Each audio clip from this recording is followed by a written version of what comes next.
Existe una relación directa entre las recesiones económicas provocadas por irresponsabilidad e incompetencia de los gobiernos y el impacto que provoca en el comercio, la empresa, en la vida familiar y en las naciones. Gastar más de lo que ingresa, endeudarse sin escrúpulos, emitir monedas sin respaldo y encima robar es el cuarteto que tiene a un buen número de países en crisis permanente, sin crecimiento suficiente y por eso a su gente atrapada entre la incertidumbre y la desesperanza. Para conversar sobre esa relación perversa y a veces destructiva que existe entre la política y la economía, tengo el gusto de presentarles a Paulo de León, ingeniero industrial con 2 maestrías, una en economía aplicada y la otra en finanzas. Es analista financiero y económico, cofundador de la empresa de consultoría Central American Business Intelligence, CABI, una de las mejores en América Latina. Trabajó como analista de mercados emergentes en el Banco de Chile y en el fondo de inversión Team Global. Paulo, bienvenido a Razón de Estado. Si Estados Unidos está ya en recesión y los países grandes de América Latina, además de sus rezagos históricos, tienen problemas serios, ¿qué le espera al continente americano? Sí, mira, estamos entrando en una etapa complicada del mundo y de la región. Yo personalmente creo que ha habido un pequeño desacoplamiento de Latinoamérica con Estados Unidos, particularmente Sudamérica, que se ha enganchado más a China, pero Centroamérica y México seguimos dándole la vuelta al sol nuestro, que es Estados Unidos. Por supuesto que la recesión privada que está en Estados Unidos desde hace 14 meses ya lo sentimos en nuestros países. Se están yendo menos exportaciones de ropa, de carros desde hace 14 meses y probablemente ahorita con esta guerra comercial y subida de tarifas, pues nuestros países, particularmente los que le exportan a Estados Unidos, por ejemplo, carros como en México, tengan un bajón adicional de su actividad económica. Entonces, sí estamos enganchados con Estados Unidos y lo que ellos decidan que tengan que hacer en materia del ajuste fiscal que es el que se está viendo que están dando. ¿Qué efectos tendrá esta recesión continental para las familias, para la gente que lucha por llegar a fin de mes, cuando no al final de cada día? Sí, complicado. Yo creo que siempre puse este periodo de la historia del mundo como una maratón. Desde el COVID para acá y particularmente el año 2022, que tuvimos la mayor inflación en 40 años después de la inyección de dinero, particularmente Estados Unidos y Europa, el poder adquisitivo se vino para abajo de la gente y la gente ha tenido que usar primero ahorros, después deuda y eso ya topó. Por lo tanto, hoy yo veo a un consumidor bien decepcionado, bien desilusionado y bien preocupado porque pues no alcanza el dinero dado los precios que han venido subiendo en los últimos 3 años.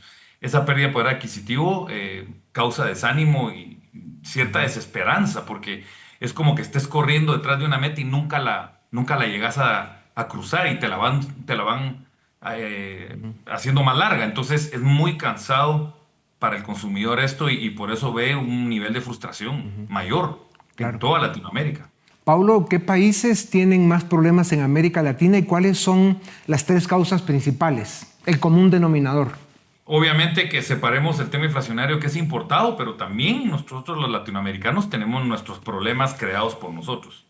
Yo personalmente creo que no veo problemas fiscales en Latinoamérica. Yo más bien creo problemas de un aumento de la corrupción y un aumento de la criminalidad. Es impresionante. Países como Costa Rica, que eran consideradas la Suiza de América Latina, hoy tenés niveles de asesinatos por cada 100.000 habitantes superiores a Guatemala, nivel México. Tenés un Chile descompuesto por la delincuencia, también muy ligada ahí al narcotráfico y al crimen internacional organizado. Entonces, yo creo que ese es un reto que te genera, primero, bueno, malestar por la inseguridad, pero también inseguridad jurídica. Se perdió esa estabilidad jurídica y seguridad de negocios en esos países. Hay extorsión, hay costos de seguridad que le aumentan a las empresas y entonces el panorama de rentabilidad se les cae y la inversión va a ir bajando. Así que yo Claro. veo una desaceleración de la inversión en América Latina ya palpable desde hace, yo diría, de los últimos 6 7 años para acá. Y lo que estamos viendo es una década perdida en Sudamérica y crecimientos muy lentos. Ya, claro, y Muy la gente lentos. sufriendo porque al final les cuesta cada día más llegar al final de cada día. Pablo, están el populismo, el autoritarismo, la corrupción, que ya la mencionabas, el crimen transnacional y la inestabilidad macroeconómica ahuyentando la inversión y atrasando el desarrollo en América Latina?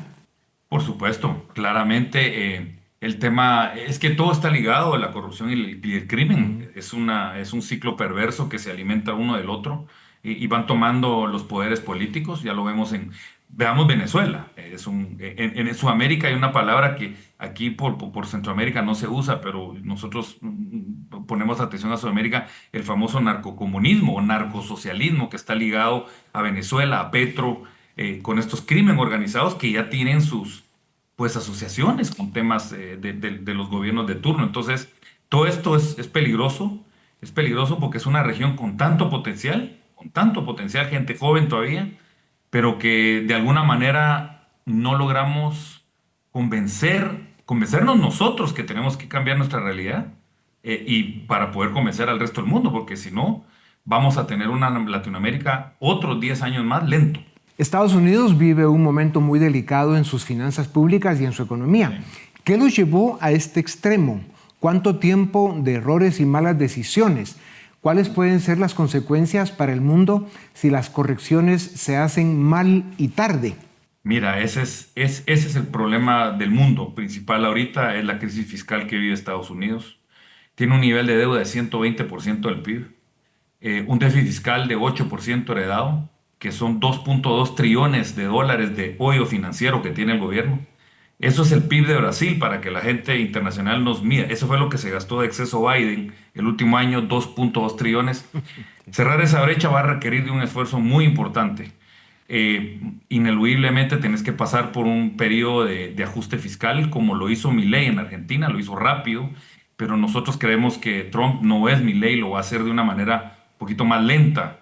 El problema está de que si lo haces a largo plazo, va a pasar algo entre medio que te va a volver a desviar de tu camino, que es el ajuste fiscal. A mí me gusta más lo rápido, lo que pasa es de que obviamente pasas por un año muy complicado como el que pasó Argentina, pero ya está rebotando. Pero es un tema existencial porque estamos hablando de la moneda de reserva de valor del mundo. Claro. Tienen que arreglar su problema o si no la gente va a correr contra el dólar hacia otro activo. De hecho, hoy mismo el oro está en máximos históricos, todos los días sigue subiendo, porque hay desconfianza al dinero fiduciario que le llamamos, y por lo tanto, pues cada quien toma las decisiones hacia donde mejor cree que está seguro su dinero. El oro está subiendo, la plata está subiendo, por esta desconfianza que hay en las grandes monedas. No hay una confianza que se está dando en el inversionista y ahora tenés a Europa entrando al juego también de gasto público cuando rompen el Tratado de Maastricht ahora para poder implementar un gasto expansivo por el tema de guerra, dicen ellos, ¿verdad? Claro. Y hablando de Europa, Paulo, es la otra región del mundo que tiene años de arrastrar los pies. Tiene un problema migratorio complejo y sus élites se quedaron dormidas en el timón, como le sucede a la América Latina.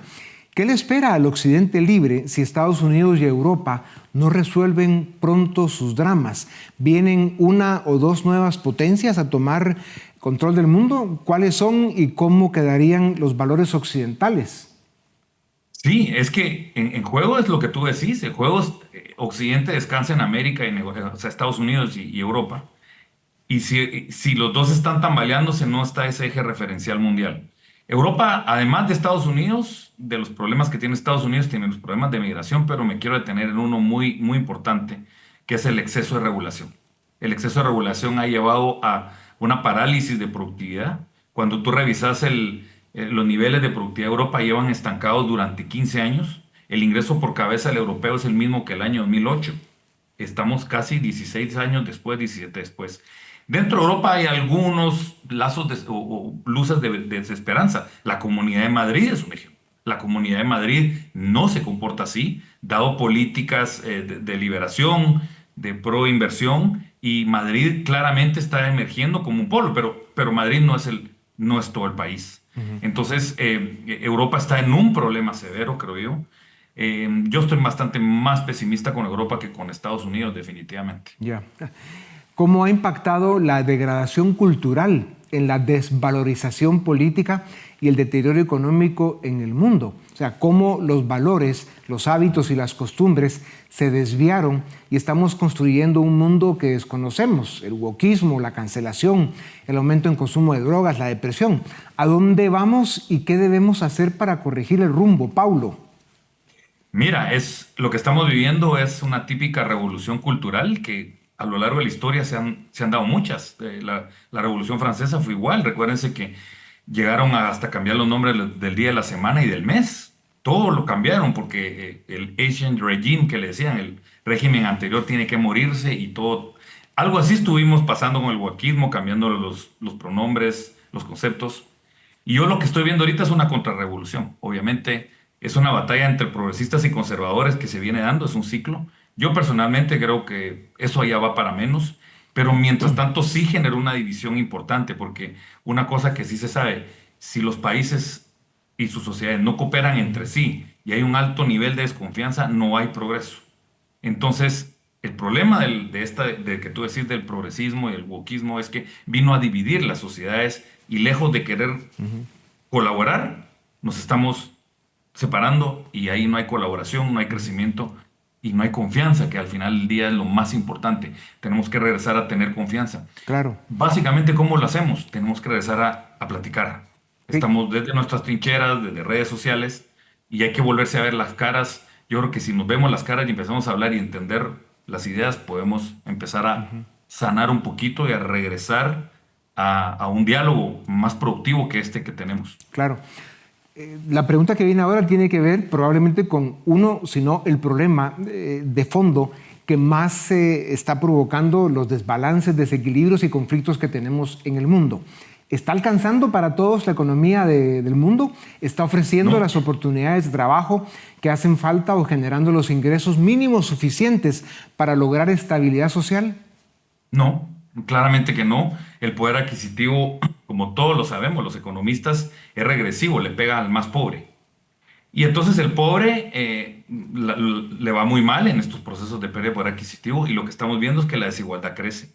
Y no le alcanza, la gente está, yo creo que está muy complicada. Y ahí te voy a decir una cosa más, que estamos entrando en una cosa aún más compleja, el rol de la inteligencia artificial.